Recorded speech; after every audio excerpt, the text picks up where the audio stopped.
Has everybody got a copy of the sutta? Yeah? Everybody happy? Yeah. Very good.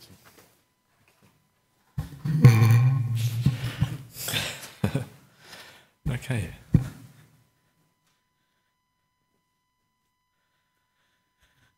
Okay, so I suppose we can start with the sutta for today here. So it is Majjhima 138, known as the Uddesavibhanga Sutta. And perhaps you wonder why I chose this sutta.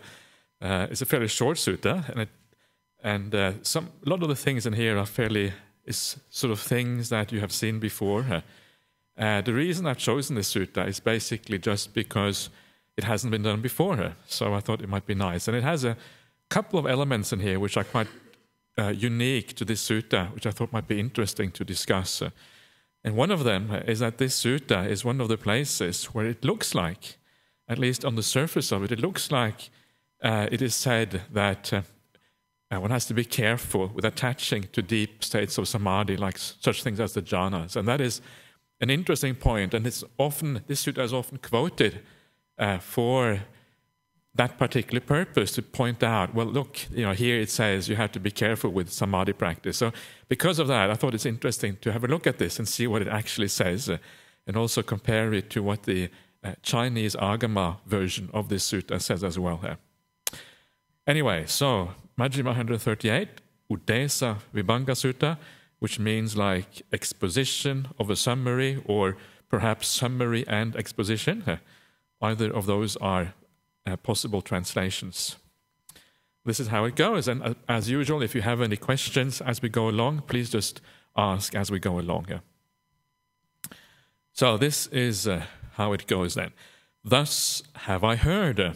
On one occasion, the Blessed One was living at Savatthi, in Jeta's Grove, Anathapindika's park. There the Blessed One addressed the bhikkhus thus. Bhikkhus, Venerable Sir, they replied, the Blessed One said this. Bhikkhus, I shall teach you a summary and an exposition. Listen and attend closely to what I shall say. Yes, Venerable Sir, the bhikkhus replied. The Blessed One said this. Bhikkhus, a bhikkhu should examine things in such a way that while he is examining them, his consciousness is not distracted and scattered externally, nor stuck internally, and by not clinging, he does not become agitated. If his consciousness is not distracted and scattered externally, nor stuck internally, and if by not clinging he does not become agitated, then for him there is no origination of suffering, of birth, aging, and death in the future. That is what the Blessed One said. Having said this, the Sublime One rose from his seat and went into his dwelling. So this then is the summary part of the sutta. And the Buddha summarizes what he is supposed to say afterwards. And one of the interesting things here is that the Buddha is supposed to say here that I will teach you a summary and then an exposition. But then after having taught the summary, he gets up and he goes off. So what's going on here? And it is interesting again to compare this to the other versions of the sutta, in particular the Chinese Agama version, because in the Chinese, he doesn't say he's going to teach a summary and an exposition. He just teaches a summary, that's it, and then he goes. He doesn't say this. So again, what this means is that sometimes, quite likely here, it is the Chinese version that is more original and more correct, simply because it makes better sense, and that this sutta has been influenced by the pattern of suttas in this chapter. If you look at this chapter of suttas, they're all about an exposition. Not all, I think, but most of them about a summary and then an exposition afterwards. And there are a number of suttas that start in just this way. So this, again, alerts us to the fact that sometimes you get small little corruptions in these texts. And sometimes one has to be a little bit careful with these minor things. And this is a very obvious example of such a corruption happening here. Anyway, it doesn't really matter because as many of the corruptions in the suttas, they don't really affect the actual meaning very much. So then the Buddha comes up with this summary of a teaching. And this summary, when you look at it, it is basically here the gradual training you have here in brief, very shortly spoken, and you find that this is very common in the suttas. You find that whether the sutta is long or short, very often it can be reduced to effectively the gradual training, how to practice from the beginning of the path all the way to the end, sometimes compressed into very brief statements, at other times expanded into very long suttas, like the Samanyapala Sutta of the Digha Nikaya is a very long exposition of this gradual training here. And here the gradual training is, first of all, the consciousness, and here consciousness in this sutta is used as a synonym for the mind. The word mind is citta, the word consciousness is vijnana, and here the two words are used around each other. Sometimes one is used, at other times the other one is used. And it shows you that these two words are synonyms in the suttas, mind and consciousness. Not always, but often they are synonyms. So your consciousness is not distracted and scattered externally here. And as you will see in a second, that means that you are not going out to the five senses, and also you're not thinking about all sorts of sensuality in the mind. So your mind is kind of collected rather than being out in the world, grasping and attaching to all sorts of objects in the world. That is what that means. So this is basically an aspect of virtue or purification of the mind. So this includes within it also things like the practice, all aspects of virtue really can be considered as part of that. So that is the first one, which is the clearing up or the purification of the mind so that it is ready for like deep states of samadhi. And then the next one is that it's not stuck internally. And what this means, you will see in a second in the sutta, is that the mind is not holding on to samadhi in the wrong way, so that you actually lose the ability to attain samadhi. So this is really short for attaining samadhi, having the ability to attain samadhi, in particular the jhanas. So first of all, you purify the mind, then you attain the jhanas. And the last one is, he is not agitated due to clinging here. And of course, this is the ending of the asavas. This is the arahantship, where you become fully enlightened. So you see, virtue, samadhi, panya. The classical sequence that you find in the suttas everywhere is right here, right there. And then when you do that, then he says here, there's no origination of suffering, of birth, aging, and death in the future. And that, of course, means, first of all, it means that you're an arahant. There's no origination of suffering in the future for the arahant. But what it means here by the future is actually future lives. And that's why you have birth, aging, and death. In other words, there's no birth. And because there's no birth, there can be no aging and death, right? They always come in that sequence. Birth always comes first. Sometimes people say, oh, this means that the arahant doesn't age and doesn't die. In other words, they say that these are metaphors used for mental states that are painful, like death in the mind, feelings of things passing away, all of this. But actually, that's not what's going on here. You can see here that it's about the non-origination of birth. Birth comes first, aging and death. It means the ordinary suffering that comes with these things. And that's why you always have that sequence there, birth, aging, and death in the future lives. And that is also when there is no suffering. There's no arising of that suffering in the future. So that is the sutta in brief. So then we get the exposition. But before we get to the exposition, we get to the monks asking another of the monks to actually expound. So this is what happens next here. I'll go through this fairly quickly here. Then, soon after the Blessed One had gone, the bhikkhus considered, now friends, the Blessed One has risen from his seat and gone into his dwelling after giving a summary in brief, without expounding the detailed meaning. Now who will expound this in detail? Then they considered, the Venerable Mahakachana is praised by the teacher and esteemed by his wise companions in the holy life. He is capable of expounding the detailed meaning, Suppose we went to him and asked him the meaning of this. And then it refers back to a previous sutta. For the rest of this, I'll just read through this fairly briefly. Then the bhikkhus went to the Venerable Mahakachana and exchanged greetings with him. When this courteous and amiable talk was finished, they sat down to one side and they told him what had taken place, adding, "Let the Venerable Mahakachana expound it to us." The Venerable Mahakachana replied, "Friends, it is as though a man needing heartwood, seeking heartwood, wandering in search of heartwood, thought that heartwood should be sought for among the branches and leaves of a great tree standing possessed of heartwood, after he had passed over the root and trunk. And so it is with you, venerable sirs, that you think that I should be asked about the meaning of this after you passed the Blessed One by, when you were face to face with the teacher. For knowing, the Blessed One knows. Seeing, he sees. He is vision, he is knowledge. He is the Dhamma, he is the Holy One. He is the sayer, the proclaimer, the elucidator of meaning, the giver of the deathless here. It says, I prefer the giver of the freedom from death, the Lord of the Dhamma, the Tathagata. That was the time when you should have asked the Blessed One the meaning. As he told you, so you should have remembered it. So here it is interesting. He's basically saying that, it's the Buddha you should have asked. Why are you asking me?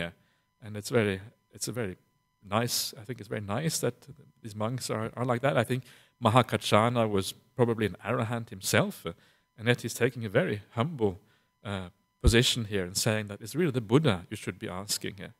So we might ask, is there really any great difference between the Buddha and an arahant? Is there any great difference in understanding? And I think the basic answer is no, the understanding is essentially the same. But obviously the Buddha, because he is the one who discovered the path all by himself, it takes something special to actually be able to discover the path by yourself. One thing is being a disciple and practicing the path. Another thing is actually finding it for yourself. So it is natural, I think, to think that the Buddha had some kind of special wisdom that very few, if any, other arahants actually had. And this, I think, is the main reason why Mahakachana is praising the Buddha so very highly here compared to himself. He's saying, I'm just like the branches and leaves, but the Buddha is like the trunk and the root of the Dhamma. And then he says, the Buddha is, he says here, he is the knowing, the seeing, he is vision, he is knowledge, he is the Dhamma, he is the Holy One. And the point here is that once you become an arahant, then life doesn't really have any purpose anymore apart from the Dhamma. You have become that Dhamma. That is what you are. That is how you think. That is what your life is about. And the only reason why the Buddha still continued his teachings and still continued with the Dhamma, excuse me, is of course that he knew that he had an important teaching to impart on other people. And that's why he did that. But that is his whole life, his whole motivation for going on is Dhamma. There isn't anything else. And that's why you can say the Buddha, that which is the Buddha, is really the Dhamma. There is no distinction there anymore. He is the Holy One. This is an interesting little thing there. This in Pali is Brahma Bhutto. It literally means he has become Brahma. Now how can the Buddha have become Brahma? It's a rather strange little thing, because obviously he hasn't become Brahma in a literal sense, because Brahma was the Hindu or the Vedic god in those days. There was the god of the Brahmins. So what it means here, it is more like the general sense of what Brahma is. Brahma is the highest. Brahma is like the highest thing in the Vedic religion. And here basically the Buddhists are saying, well, the highest in our religion is not Brahma, it's the Buddha. So the Buddha has become the highest in a sense. They are taking that term and giving it a new meaning, essentially. And then he is the proclaimer, the sayer, the elucidator, etc. Well, all of this is because the Buddha is the teacher. He discovers the truth and then he teaches it. That's why he has given all these epithets here. Anyway, that's probably enough. The next paragraph then. Surely, friend Karchna, knowing the Blessed One knows, etc., etc. He is the Tathagata. That was the time when we should have asked the Blessed One the meaning. As he told us, so we should have remembered it. Yet the Venerable Mahakachana is praised by the teacher and esteemed by his wise companions in the holy life. The Venerable Mahakachana is capable of expounding the detailed meaning of this summary, given in brief by the Blessed One without expounding the detailed meaning. Let the Venerable Mahakachana expound it without finding it troublesome. Okay, then we come back again to page 174. Then listen, friends, and attend closely to what I shall say. Yes, friend, the bhikkhus replied, and the Venerable Mahakachana said this. How, friends, is consciousness, or mind if you like, called distracted and scattered externally?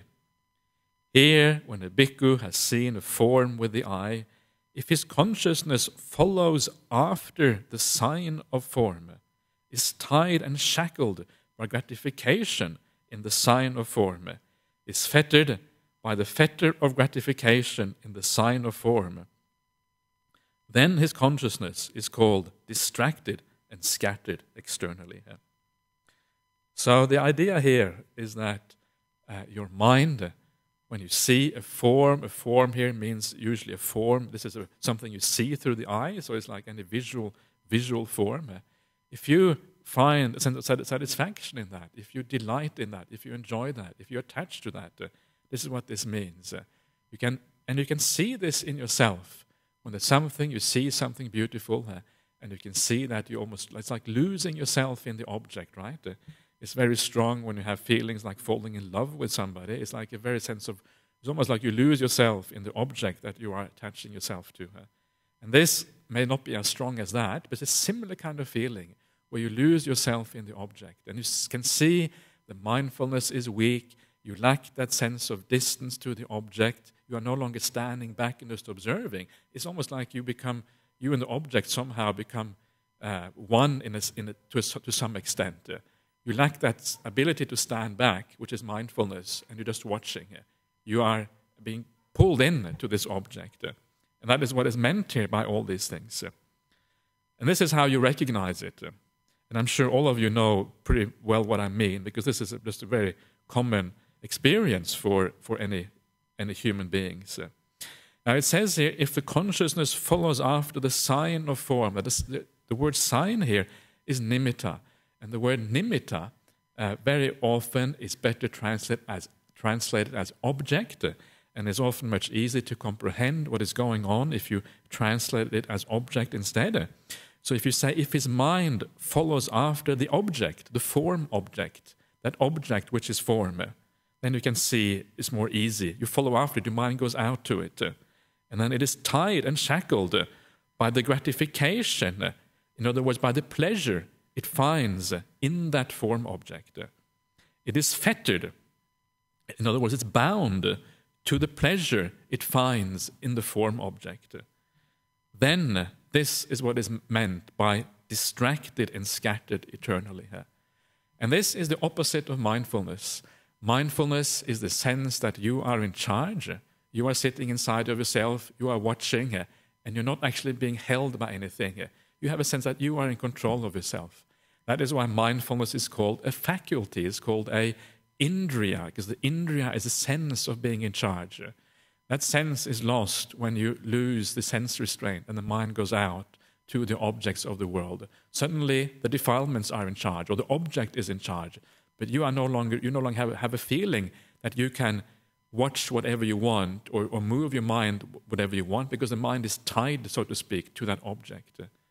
And that is why, again, mindfulness is so important, because unless you have mindfulness, then if you sit down and want to watch your breath, or you want to do metta meditation or whatever, because you haven't got mindfulness, it means you're not in control of your mind. You're not in control of your mind. Your mind is going to go all over the place. It's going to follow its own path, its own objects, whatever.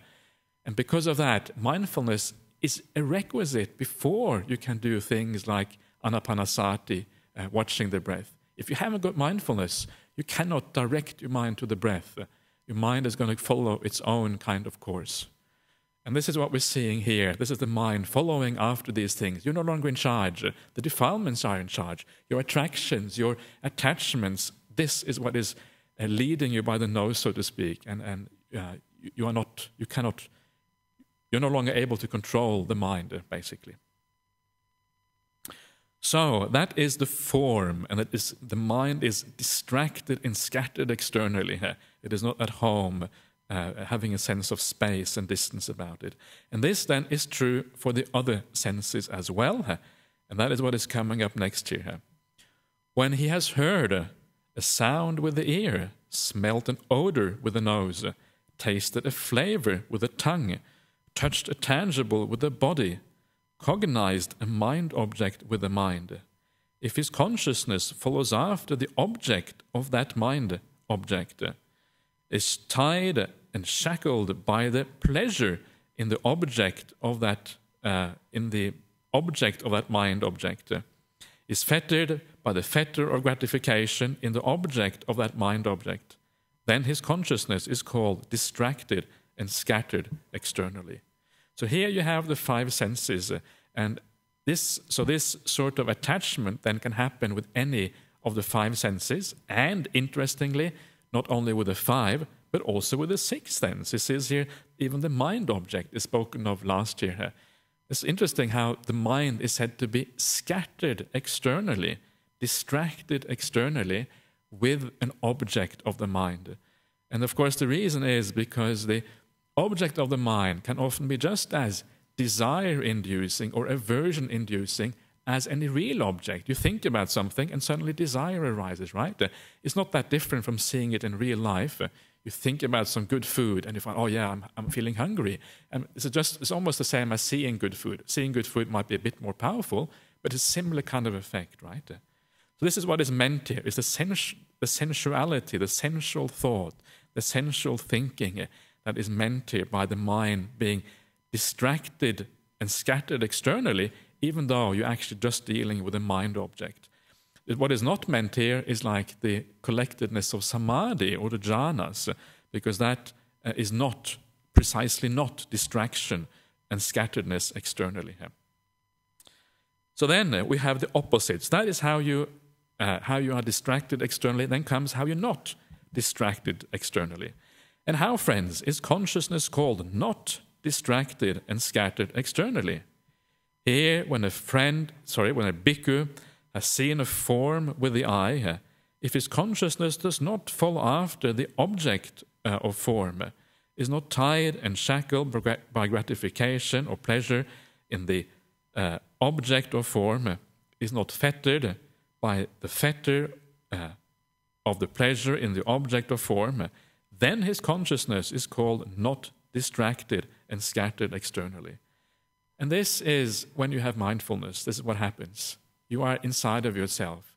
And when mindfulness is strong enough, and when you know your mind well enough, the idea is that you can tell the telltale signs, okay, now I'm about to be too attracted to this object, I'm about to lose my mindfulness, I'm about to be attached to this thing. Or I can see aversion is about to arise to this object, I don't like that. So you know this is happening. You know your mind well enough to see these things happening.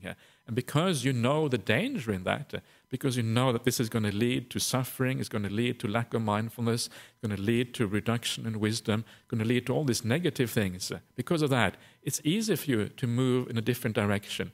Mindfulness is still there. Because your mindfulness is there, you are able to change the course of your mind. That's the purpose of mindfulness. So then you look at that object in a different way, you look at a different object, you remind yourself of the danger in the object, and then you move away. And then your mind does not get scattered externally, and your mindfulness is kept intact. It isn't destroyed at that point.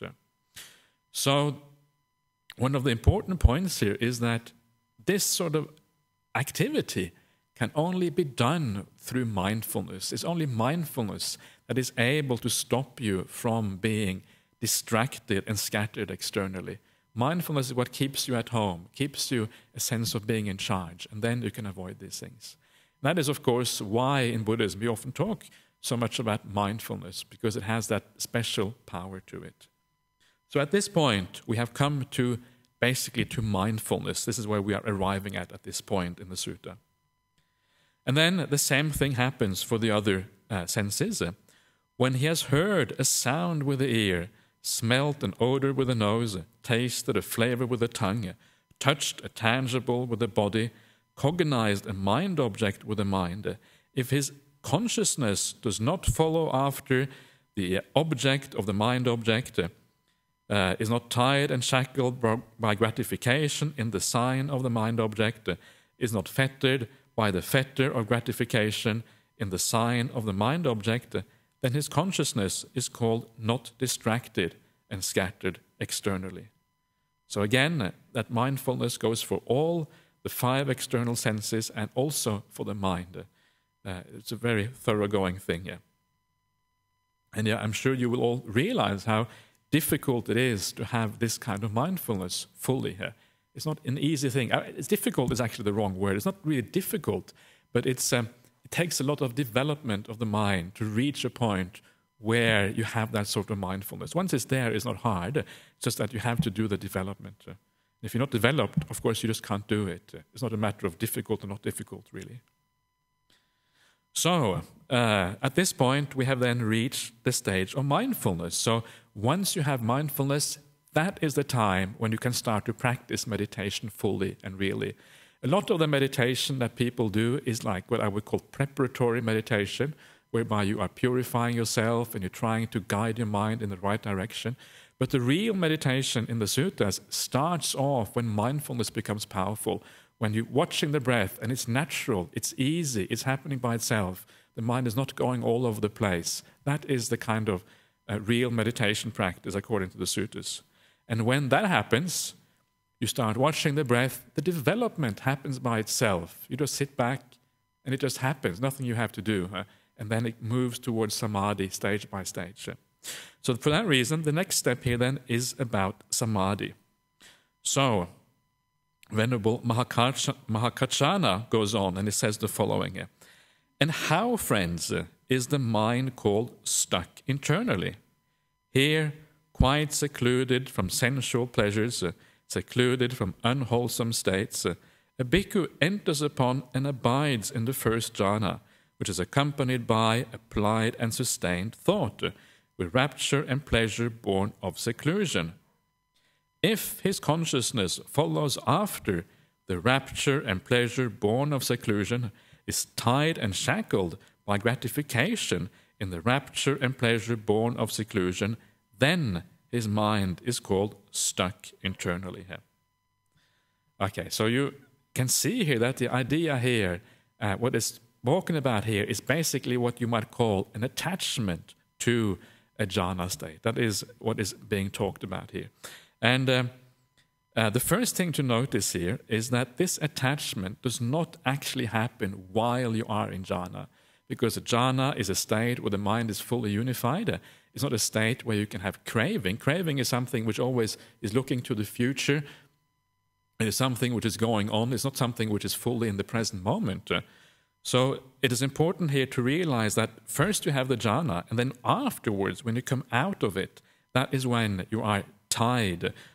You follow after it, and you are tied and shackled by that pleasure of the jhana. And this is not easy to see. If you read this, it looks as if that shackledness happens while you're in the jhana state. And the reason for that is because the suttas are often very condensed. They give a very kind of, they don't give you all the information in there. And this is a standard way that the suttas talk about what happens after you come out of jhana. It never says you come out of jhana, then you do this. It always presents it in this particular way, that you do this looking seemingly as if you do it while you're in the jhana. But that is just an exposition, how the suttas are set out, in a sense. And it's important to be aware of that. And you only really recognize that after having quite a bit of exposure to the suttas, and you have seen that this is the way things work all the way through. So that is the first point. And the second point which is important here is that the word stuck internally here, it almost sounds as if you are stuck in jhana. That's what almost the expression stuck internally seems to point to. But actually, when you read the paragraph, that is not what it's pointing to. What it is pointing to is the mind following after, being tied and shackled. That is what is called stuck internally. So it is the idea that what happens after the jhana, when you have craving, when you have attachment to the jhana, that is what is called being stuck internally here. It's a bit funny. Why is it called stuck internally here?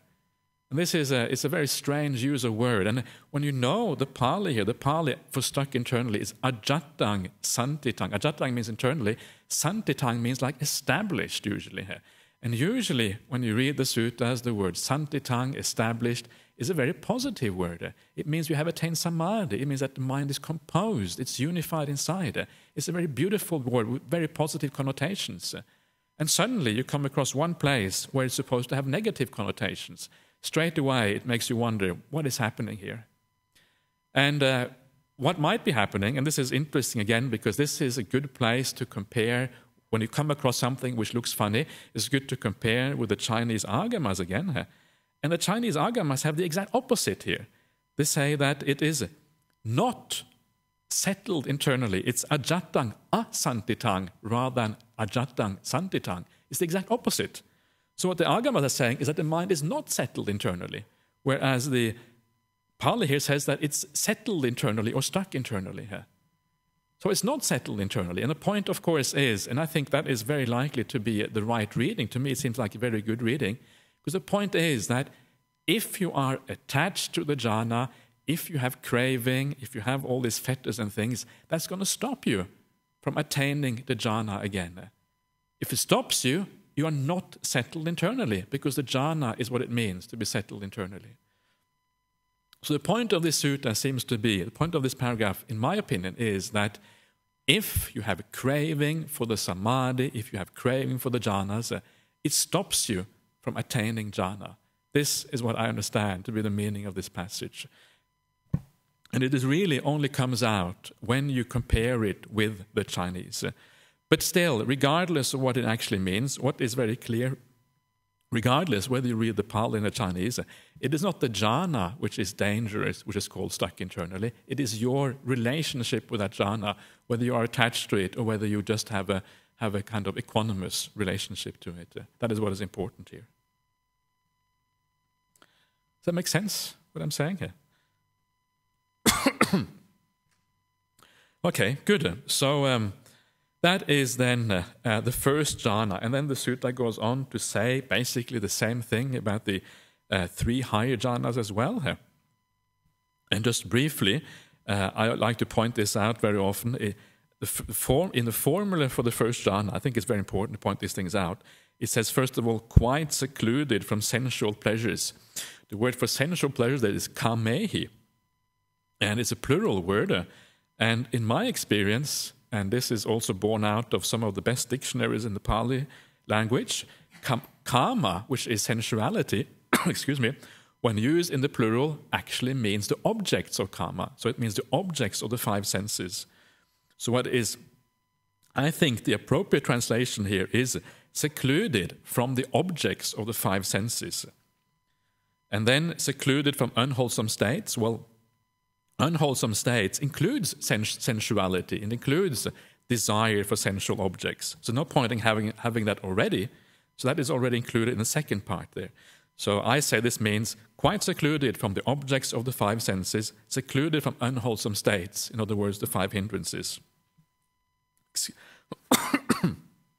He enters upon and abides in the first jhana, which is accompanied by applied and sustained thought. This is the vitakka word again. And in this context, it doesn't really mean thought. It means the movement of the mind onto the object, a very subtle kind of movement. Anyway, I'm not going to go into great detail about that now because it takes too much details there. So then we have the same thing for the other jhanas. Again, with a stilling of applied and sustained thought, a bhikkhu enters upon and abides in the second jhana, which has self-confidence and singleness of mind without applied and sustained thought, with rapture and pleasure born of concentration, or of samadhi, if you like. So there you can see the word samadhi is used as specifically applying to the second jhana. And so it shows you how these words are usually used. If his consciousness follows after that rapture and pleasure born of samadhi, then his mind is called stuck internally, or I prefer, not settled internally, following the Chinese translation. Again, with the fading away as well of rapture, a bhikkhu abides in equanimity, and mindful and fully aware, still feeling pleasure with the body. He enters upon and abides in the third jhana, on account of which the noble ones announce, he has a pleasant abiding, who has equanimity and is mindful. If his consciousness follows after that happiness of equanimity, then his mind is called not settled internally. Now, just very briefly, I just want to point out, as I have done before, that still feeling pleasure with the body is, in my opinion, again, not a good translation.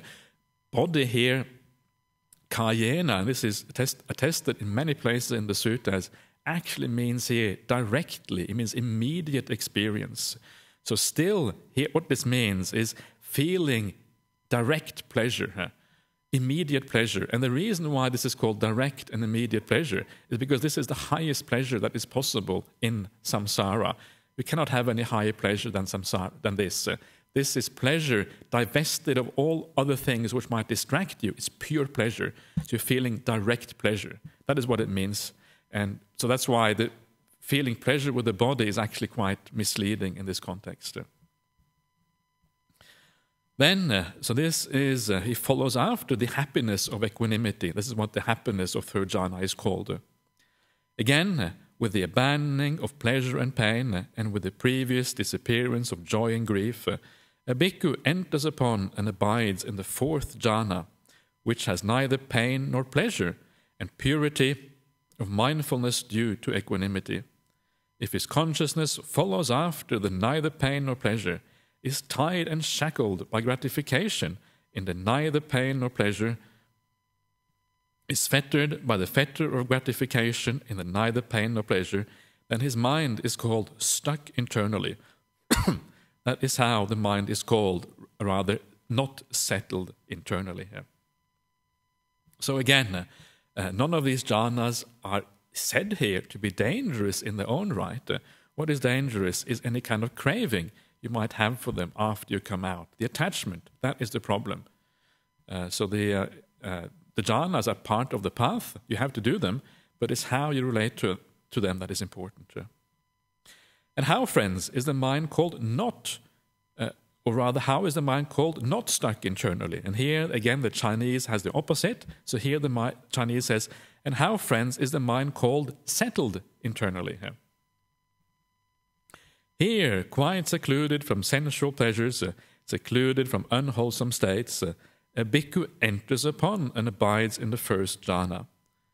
If his consciousness does not follow after the rapture and pleasure born of seclusion, is not tied and shackled by gratification in the rapture and pleasure born of seclusion, is not fettered by the fetter of the pleasure in the rapture and pleasure born of seclusion, then his mind is called not stuck internally, or rather, I say, settled internally.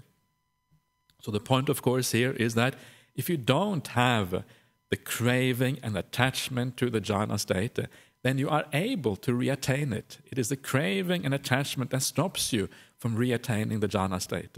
If you have practiced the path properly up to that point, and you are ready for these deep states of samadhi, then the craving is what might stop you. So if you don't have the craving, then you can attain them, and that is why you are settled internally, because you have attained them, so you are settled internally. Again, following the Chinese translation. Again, with the stilling of applied and sustained thought, a bhikkhu enters upon and abides in the second jhana. If his consciousness does not follow after the rapture and pleasure born of that samadhi, then his mind is called settled internally. Again, with the fading away as well of rapture, a bhikkhu enters upon and abides in the third jhana. If his consciousness does not follow after the equanimity, then his mind is called, again, settled internally. And again, with the abandoning of pleasure and pain, a bhikkhu enters upon and abides in the fourth jhana. If his consciousness or mind does not follow after the neither pleasure nor pain, is not tied and shackled by the gratification in the neither pleasure nor pain, it is not fettered by the fetter of gratification in the neither pain nor pleasure, then his mind is called settled internally. This is how the mind is called settled internally. Yeah. Okay, does that make sense, what I'm saying? Yeah? Okay, yeah. Good. Yes, John. Yeah.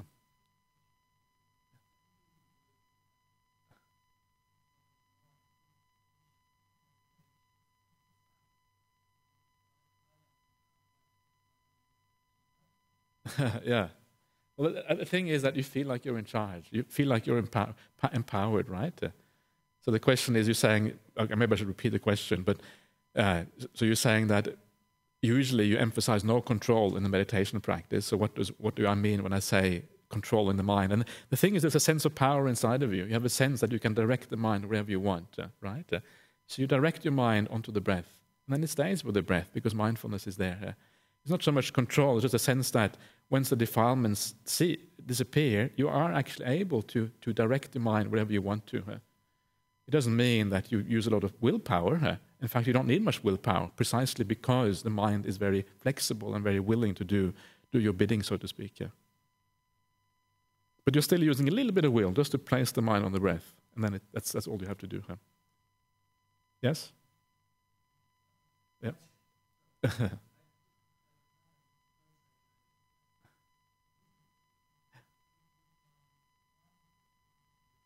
Yeah.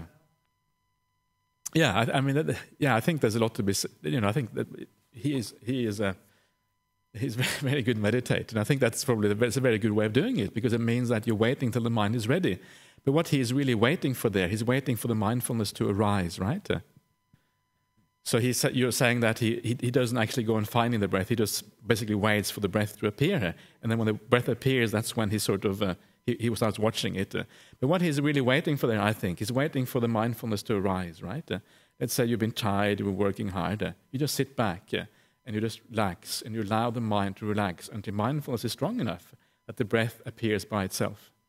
I think that's what he means. So the point is that if the mindfulness is already there, if you're on retreat and the mindfulness is really good, you sit down, the breath is there straight away because it just naturally happens that the mind goes to the breath. It knows it's supposed to do that.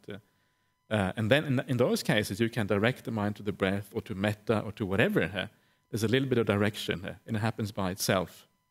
So, I think that's what he means, allowing mindfulness to come, basically. Yeah. Okay. Okay, so when the mind then is settled internally, which is the point here, particularly in the fourth jhana, so we have now seen how the mind, you overcome the defilements, you establish mindfulness, then you get the samadhi all the way to the fourth jhana.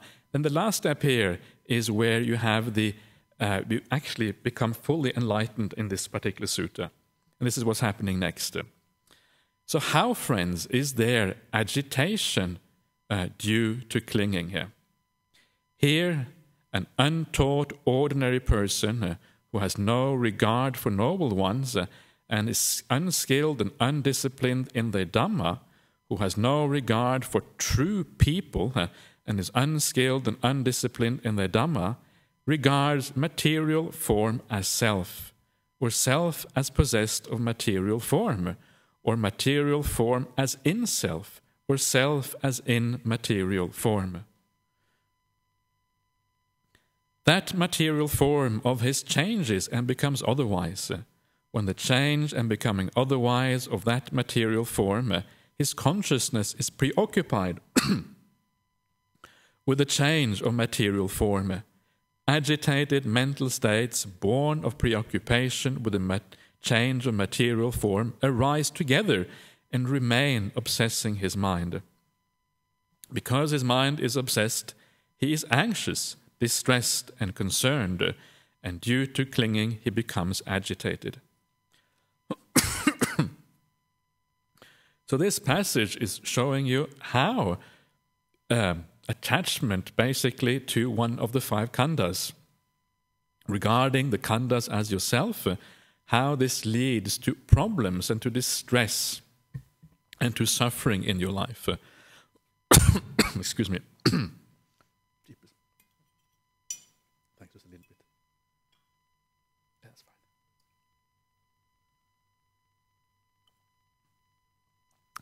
fine.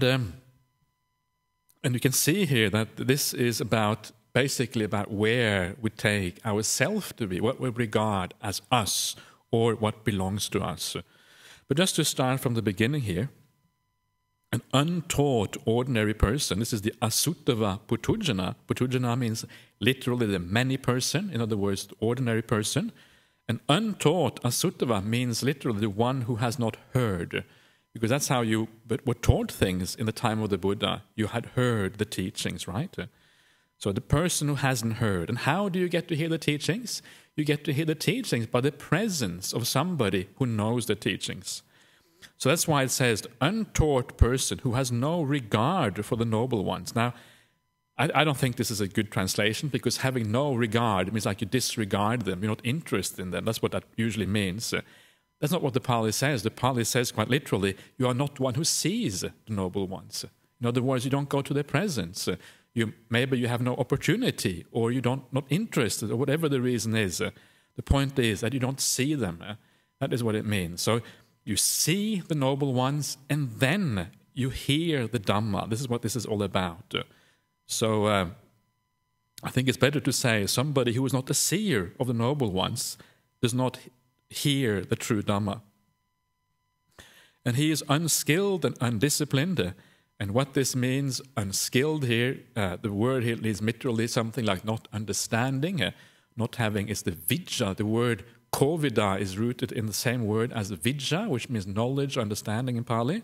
So this is somebody who doesn't understand the Dhamma. And undisciplined here is avinita. Avinita is like trained. It's the same as the word in the Vinaya. The Vinaya means the training. So somebody who is untrained in the Dhamma. In other words, somebody who hasn't practiced the Dhamma, basically. That's what this means, unskilled and undisciplined.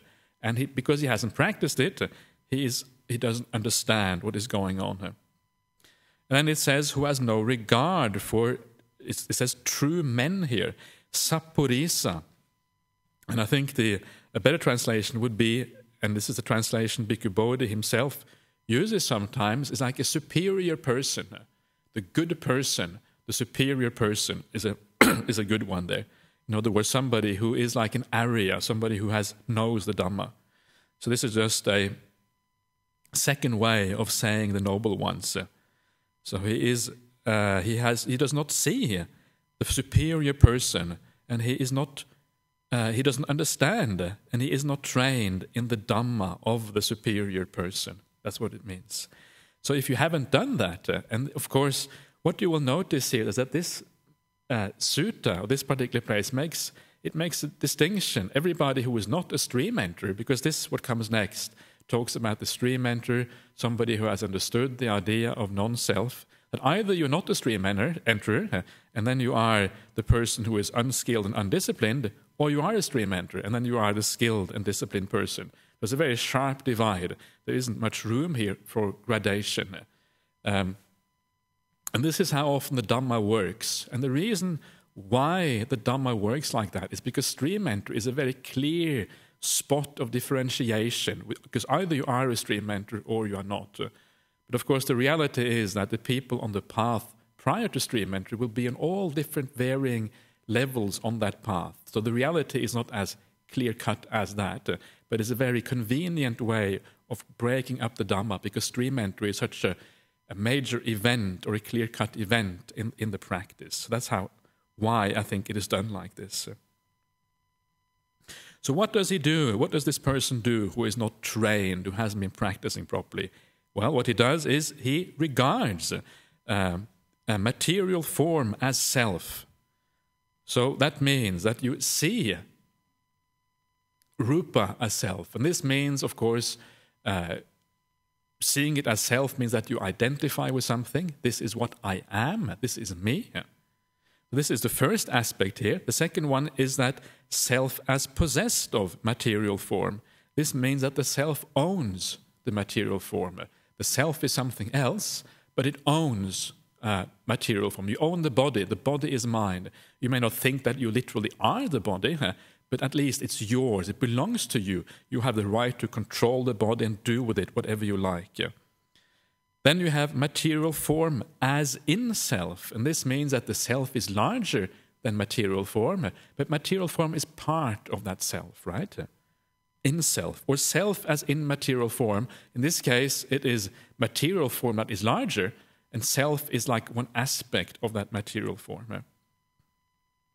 So there's two things here. If you contract this, you can contract it into two things. One is you identify directly yourself is that material form, or you are the owner of the material form. And these are the two main ways of taking something to be self. And both of those ways, you are attached to this thing. If you are it, obviously you are attached. But even if you are the owner, you are attached to that thing. So in either of these cases, attachment and ownership arises. So this is what happens if you have no regard for true men. If you're not a stream entry, basically, this is what happens. You look upon the world, you look upon material form, and all the five aggregates in this particular way. Of course, what happens then is that the material form of his changes and becomes otherwise. Everything changes. This is anicca, right? And with the change of becoming otherwise of material form, his consciousness is preoccupied with the change of material form. If you are attached to something, if this is me, this is mine, and it changes, you become concerned. It's changing, it's disappearing, it's vanishing, it's becoming something I didn't want it to be. And that, of course, is a problem. And because of that, agitated mental states, born of preoccupation with a change of material form, arise together and remain obsessing his mind. Because his mind is obsessed, he is anxious, distressed, and concerned. And due to clinging, he is agitated rather than becomes. This all comes together. He is agitated. So the point here is simply that you identify with something, either this is me or this is mine. And particularly if you take something to be you, this is what I am, and then it changes. Of course, it leads to anxiety and stress.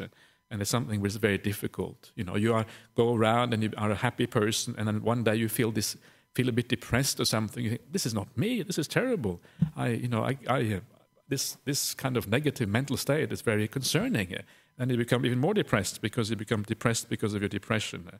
And it sort of carries itself along. So anxiety arises and other things arise as well. And of course, that's why the mind is obsessed with these things, because who you take yourself to be is changing. And that is, of course, frightening.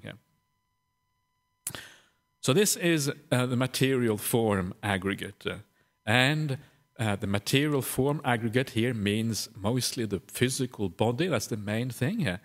And with the physical body, I think usually we take it as me and mine. And this is the first here of the five khandhas, the five aggregates. They're listed here one after the other. So this is an exposition, basically, of looking at the five aggregates and understanding them in the right way as not me and not mine. And this is the standard way in which the five aggregates are used in the suttas, as understanding them as not me, not mine. This is what they are for. People are sometimes confused about the meaning of the five aggregates. What is the purpose of this set of phenomena that we find in the suttas? And it's important that the main purpose of the five aggregates is to take out those aspects of a person that we tend to attach to the most, those things that we see as me and mine. Consciousness, the ability to know, feeling, right? The ability to do, sankharas, all of these things. So it's the classification of the places where we tend to attach.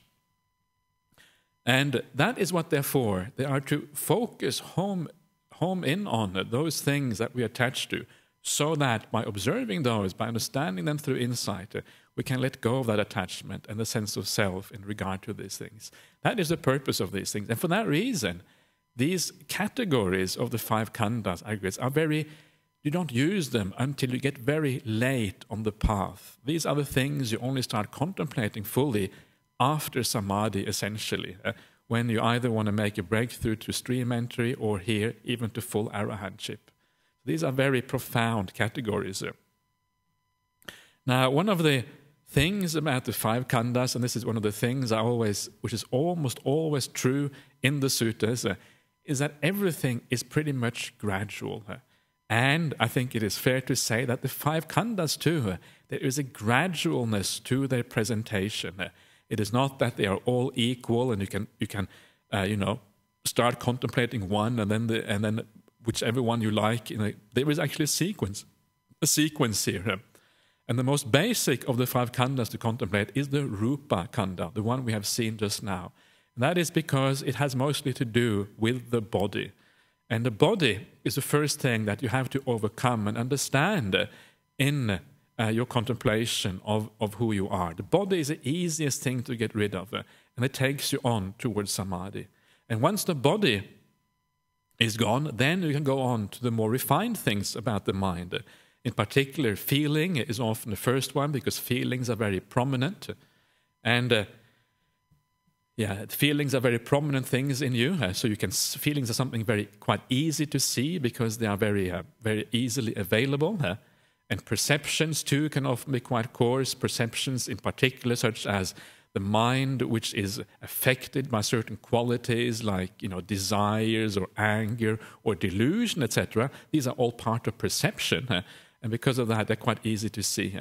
And then you go on to the more refined things like sankhara, which is the doer. These are getting to be very refined things in the mind, and to understand that even the doing aspect of the mind is non-self. And then eventually, the knowing aspect, consciousness, is the most profound of all these aspects. So there seems to be quite a clear sequence here of how these things should be contemplated. And that becomes also very clear if you compare this sutta, for example, with the Anapanasati Sutta. The Anapanasati Sutta starts off with watching the breath. Now that watching the breath, just the ordinary breath going in and out, the short breath, the long breath, the full body of the breath, etc., that is equivalent to the kaya nupassi of the Satipatthana Sutta. That's contemplate in the body is similar to rupa here. Now the second aspect of Anapanasati is equivalent to watching the feelings. That is when the breath becomes peaceful, beautiful feelings start to arise in the mind, right? That is equivalent to the Vedana Nupassana in the Satipatthana Sutta. And that is an equivalent to the second khandha of the five khandhas. Then you move from that one, when you see the Anapanasati Sutta, you're going to move on to the things like the nimittas. This is equivalent to the Chitta Nupassana in the Satipatthana Sutta. And, you experience all these beautiful things in the mind. And then that is largely equivalent to what here is called sanya, all kinds of perceptions arising. The Chitta and sanya, perhaps also consciousness. And then the last part of the Anapanasati Sutta, that is where insights start to come. This is after you have attained the samadhi. The 12th link of the Anapanasati Sutta is called the Vimochayang Chittang, which means liberating the mind. It's a reference to the samadhi. And after that is where insight starts to happen. You contemplate anicca, impermanence, nirodha, cessation, relinquishment, patinissagga, and also viraga. And that is equivalent to the last Satipatthana, the Dhammanupassana, contemplation of Dhammas, where you start to understand the phenomena of the mind, in particular their impermanence, how they arise, things like the 5 hindrances and the 7 factors of enlightenment. And that is then equivalent to sankhara. Why? Because you're understanding how things come into being, how they disappear, how your attention with these things make them come to arise, and how it stops them from arising.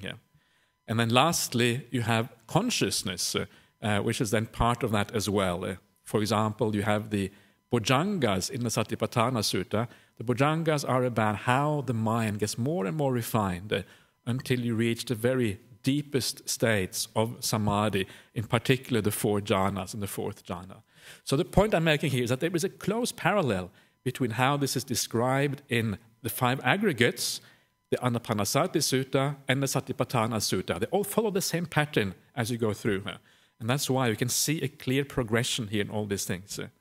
It's important to understand this, because sometimes people say that, the Dhamma, there seems to be so much contradiction in the Dhamma, it doesn't sort of match together. But I think if you look at it very carefully, it's a very unified whole, and it's very hard to understand how that unification came into being unless it was taught by a single person like the Buddha, because it actually has a very strong internal consistency. And that internal consistency comes out in things like that. Anapanasati, Satipatthana, and the 5 aggregates actually form one whole idea when you're looked upon in this way. Yeah. So each one of these then, and now we're talking about, again, very high stages of insight, need to be understood in terms of non-self, and that is what we are seeing here. So once you have understood the body as non-self, and that is what happens usually when you get into deep states of samadhi, then you are ready for the next stage. I should perhaps add that rupa in the first khandha here is not exactly the same as the body. And the reason is because rupa also exists in very fine states. So for example, when you start having samadhi experiences, there still is an aspect of rupa there. And they say in the suttas there's a tiny remainder of rupa all the way up to the 4th jhana. But it's a type of rupa which you have never experienced before. So it is a very different type of rupa from what you normally know as rupa. So it is a bit broader than that, but essentially here it means the body. So then, having dealt with that, he moves on to feeling. He regards feeling as self. He regards perception as self.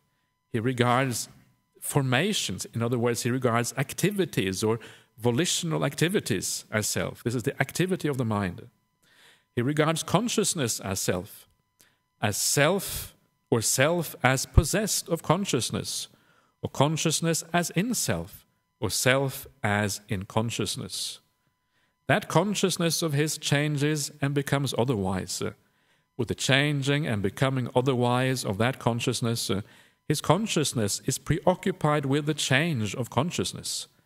Agitated states of mind born of preoccupation with the change of consciousness arise together and remain obsessing his mind. Because his mind is obsessed, he is anxious, distressed and concerned, and due to clinging he becomes agitated, and that is how there is agitation due to clinging here. So again, it is about identifying. You identify with any of these things. And of course, the identification with consciousness is something very, very profound. But that is why when consciousness changes, for example, you have been into a very deep stage of samadhi, you come out afterwards, you lose it, you can't get it back again, you feel agitated. That is one way of understanding the change in consciousness. And then you are distressed and you suffer because of that. You can't get it back again. So all of this then is to understand that this path leads you to this direction. If you see the danger that arises from attaching to these things, if you understand that this is dangerous, then when you come out of samadhi, you are able to penetrate this and actually let go of that attachment. And this is what happens when you become a stream enter. For the first time in your life, you see that these things really aren't worth holding on to. And you can see how profound this is. It's very, very profound. You're actually seeing consciousness is nothing to do with you. It's almost mind-boggling when you first think about it. So that is how agitation comes to be. And now, of course, then you have the reverse, how there comes to be no agitation. And how, friends, is the non-agitation due to non-clinging?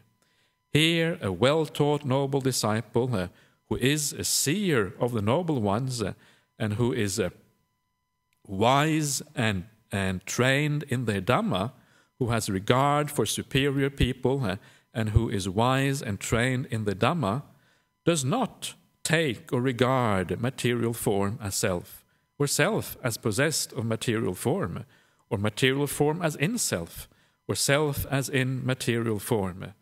That material form of his changes and becomes otherwise. With the change and becoming otherwise of that material form, his consciousness is not preoccupied with the change of material form. agitated mental states born of preoccupation with a change of material form do not arise together and remain obsessing his mind. Because his mind is not obsessed, he is not anxious, distressed, and concerned, and due to non-clinging, he does not become agitated. Of course, if material form is nothing to do with you, if it doesn't really belong, you know it doesn't belong to you, you know it just goes according to its own nature, then when it changes, if you really know that, you're not concerned about it. He does not regard feeling as self. He does not regard perception as self. He does not regard volitional activities as self. He does not regard consciousness as self, or self as possessed of consciousness, or consciousness as in self, or self as in consciousness. That consciousness of his changes and becomes otherwise. With the change and becoming otherwise of that consciousness, his consciousness is not preoccupied with a change of consciousness. Agitated mental states born of preoccupation with the change in consciousness do not arise together and remain obsessing his mind.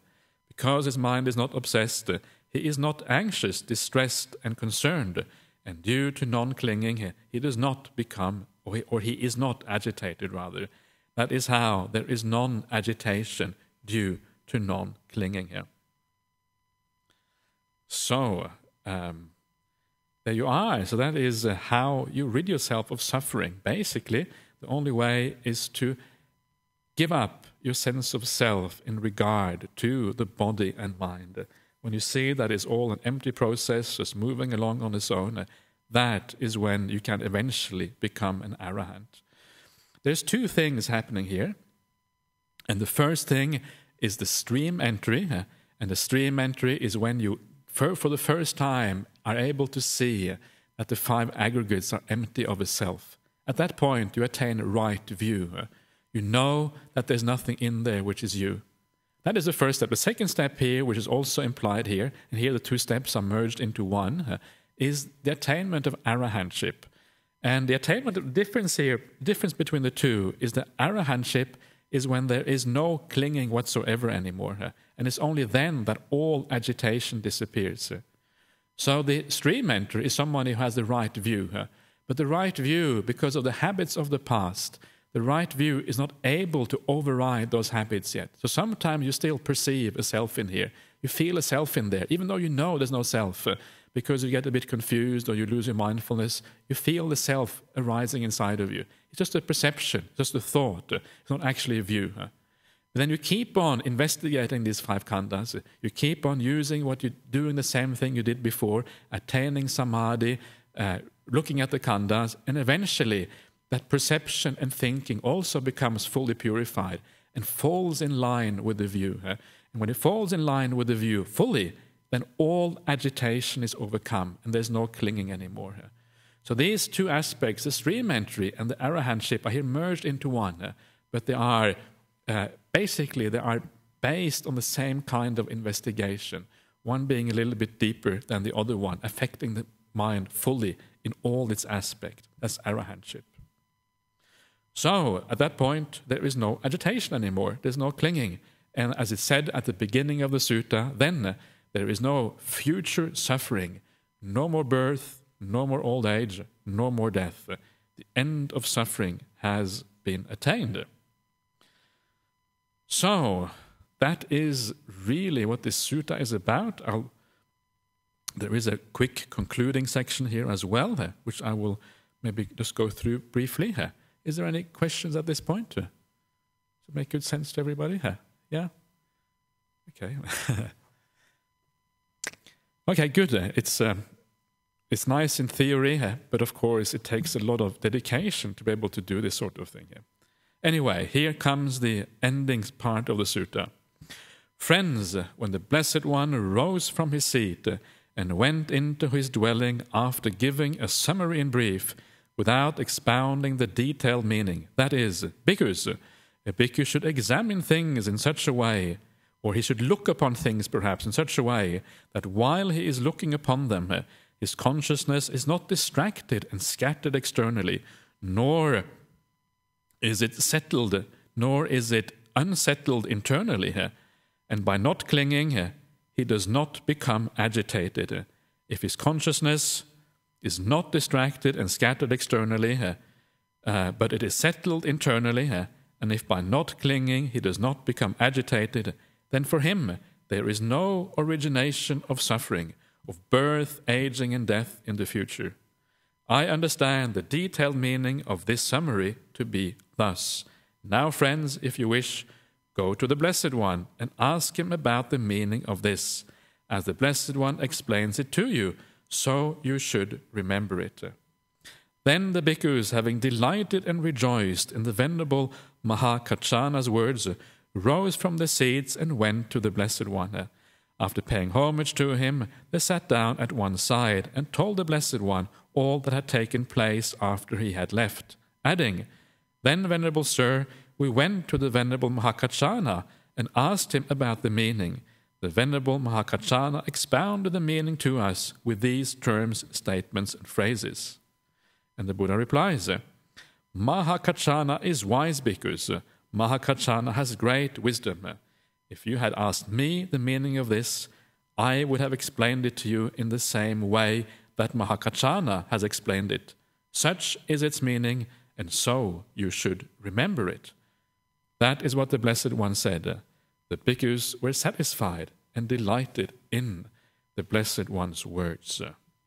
So before I stop, as maybe one little thing I should add here as well. It's interesting here, the Buddha says, I would have explained it in the same way, but this is actually the only place in the suttas where the Buddha says anything, or anything is said at all, I should say, because the Buddha is not saying this, about attachment to samadhi and how you have to be careful with not craving for it afterwards. It's actually, it's a one-off, pretty much a one-off thing in the suttas. So the Buddha says, I would have explained it in the same way, and yet he doesn't really say it anywhere else. And I think that is an important thing to keep in mind, because it is the suttas as such. There are lots of statements in there. There are some statements that are more important than others. And the way you decide on the important statements is, one, is it spoken by the Buddha? The Buddha himself says somewhere that in the future people will become more interested in disciples rather than the really profound statements that have been uttered by him.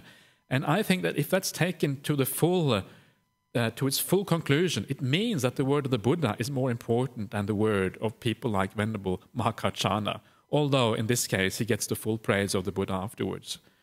That's the first thing. But the second principle is that when you look at the suttas, it's important to look at how often does a particular statement occur? How often are other statements spoken in the suttas? And those things that you see again and again, those things that are mentioned over and over in different ways with different angles, those are the really important ones. And the ones that are mentioned here and there, perhaps they're not even genuine. You just don't know, because occasionally things get inserted there. So if something is very rare in the suttas, there's always some doubt as to where it comes from and what it is. But regardless, it is obviously much less important than the great majority of statements that are repeated again and again in the suttas. So I think that's an important thing to take into account. And remember that things like samadhi and jhana is a very, very important part of the Buddhist teaching. It occurs everywhere. And this sort of thing about being careful with it is found basically only in this particular place. So, any question? Any last-minute questions? This is your chance. You want to? No? All happy? Okay. Very good. So let's pay our respect to the Buddha Dhamma Sangha.